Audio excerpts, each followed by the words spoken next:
एक सास डॉक्टर साहब के पास गई, कहा डॉक्टर साहब मुझे कोई ऐसी दवाई दो कि इस दफा अल्लाह मेरी बहू को बेटा अता करे। मेरी बहू ने पहले से भी 5 बेटियां संभाल रखी हैं। मैं जिस गांव में रहती हूं वहां के जाहिल से लोग हैं, उल्टी गंगा बह रही है, वहां के लोगों ने, वहां की औरतों ने मेरी बहू का जीना हराम कर रखा है, इसको अपने घर नहीं आने देती। कहती हैं ये बदबख्त हमारे घर आएगी तो हमारे घर में भी बेटियों की बारिश बरसने लग जाएगी। डॉक्टर साहब कोई ऐसी दवाई दो कि अल्लाह मेरी बहू को इस दफा हर हाल में बेटा अता करे।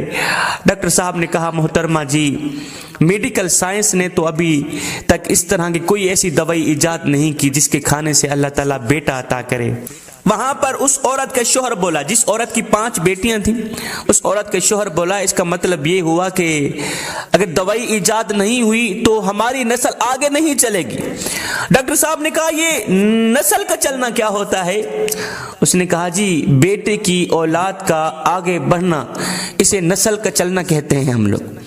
डॉक्टर साहब ने कहा ओ नादान हो, अगर ये बात है तो तुम्हारी बेटियां भी तो तुम्हारी नस्ल आगे चला सकती हैं, बेटियों के जरिए भी तो नस्ल आगे चल सकती हैं। खैर उनकी बेतुकी और बेबुनियाद बातें सुनकर, जाहिलाना बातें सुनकर डॉक्टर साहब ने एक अजीब सी मिसाल दी। कहा सहीवाल का नाम तुम लोगों ने सुना है? कहा जी सुना। कहा सहीवाल में गायों की एक मखसूस नस्ल है जो दूसरी गायों से ज्यादा दूध देती है। अगर वो ज्यादा दूध देने वाली नस्ल सारी की सारी मर जाए, उनमें से एक गाय बाकी रह जाए तो खतरा लाहिक हो सकता है। अगर ये गाय भी मर गई तो फिर ज्यादा दूध देने वाली गायों का खात्मा हो जाएगा। अगर ये एक भी मर गई, इसे बचाना चाहिए हर हाल में। और नादानो वो जानवर हैं, उनमें एक खूबी तो है ना कि वो दूध ज्यादा देती हैं। और तुम्हारी बेतुकी और बेबुनियाद बातें सुनकर तुम लोग ये जो कह रहे हो कि मेरी बहू ने पहले से भी 5 बेटियां घर में पाल रखी हैं, संभाल रखी हैं। और नादानो बेटों से नस्ल चले या ना चले, बेटियों से तो आगे चल सकती है ना।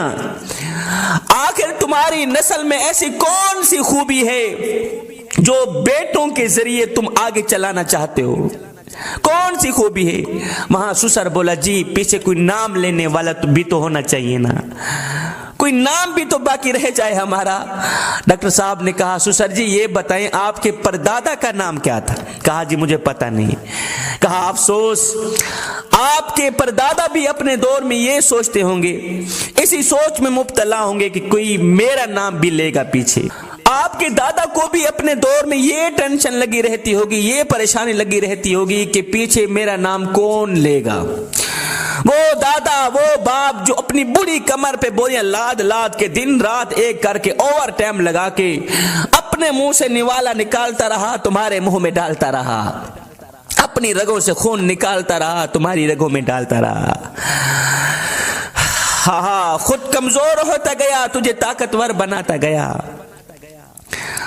उसका सर झुकता गया, तेरा सर अकड़ता गया, उसकी कमर टेढ़ी होती गई, तेरी कमर में दम भरता आया, यहां तक कि खुद बूढ़ा हो बैठा, तुझे जवान कर दिया।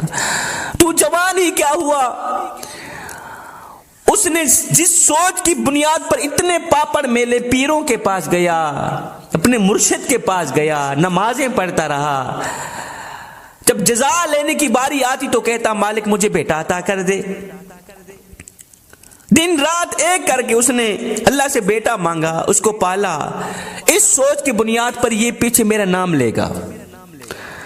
आज जब उसके नाम लेने की बारी आई, तुझे उसके नाम तक का पता नहीं है, उसका नाम भूल गया है। तो डॉक्टर साहब ने कहा ओ नादानो, ये हाल सिर्फ तुम्हारे परदादा का नहीं, तुम्हारा भी होने वाला है। तुम लोग ये जो बेटियों को ठुकरा कर बेटों के पीछे पड़े हो ना कि हर हाल में अल्लाह मुझे बेटा अता करे, तो तुम्हारे मर जाने के बाद जब तुम्हारे बेटों से तुम्हारा नाम पूछा जाएगा तो वो यही कहेंगे हमें तो पता नहीं कौन था कौन नहीं था।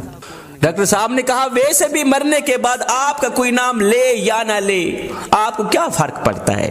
क्या आपका नाम लेने से आपकी कब्र की मिट्टी को सुरूर मिल जाएगा? क्या आपका नाम लेने से, आपके मर जाने के बाद आपका नाम लेने से आपकी हड्डियों में, गली सड़ी हड्डियों में एक बार फिर ताकत बहाल हो जाएगी? अल्लामा इकबाल को यहां से जाते हुए काफी अरसा गुजर गया, आज भी उनका जिक्र निसाबों में पढ़ाया जाता है, मुख्तलिफ निसाब में, मुख्तलिफ स्कूलों यूनिवर्सिटियों में पढ़ाया जाता है। और नादानो कुछ ऐसा करके जाओ कि लोग तुम्हारा नाम लें, तुम्हारी नस्लें तुम्हारा नाम लें या ना लें, लोग तुम्हारा नाम लें। यह है जिंदगी का मजा। कोई ऐसा कारनामा, कोई ऐसी खिदमत सर अंजाम दे के जाओ। मेरे नबी के उम्मतियों, मेरे हज़रत फरमाते हैं ये ना हो कि कोई तुमसे पूछे